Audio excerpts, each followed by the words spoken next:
In this video, we'll go over how to change a course name, a course code, and a course nickname. To get started, let's look at a course on my course dashboard. It has a name that might make sense to me, but my students and parents might not understand what that means.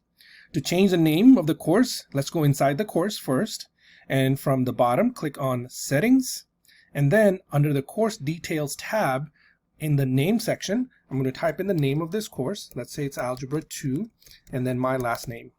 I can use the same exact thing for the course code, or I can just leave it as Algebra 2 so that it's a little bit truncated. Remember to save or update the course details at the bottom. Now when I go to my dashboard, after updating for a quick sec, it will change the name of my course and the course code. Now, this is what will show up on students' dashboards, on parents' dashboard, in any of the reports that are run for my course. So it's important that we use that nomenclature for the course name and the course code.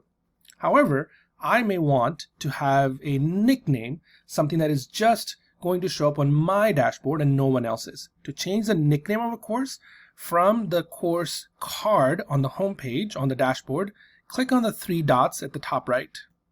And in here, you can type in a nickname for the course, and that will only, let's say it's only period 2 and period 5. And if that's the nickname I want, then I can apply that on mine. And now when I go in, it will show Algebra 2, period 2, and period 5 as a course nickname.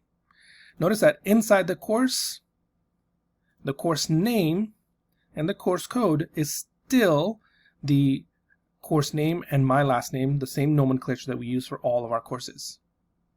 Hope that helps.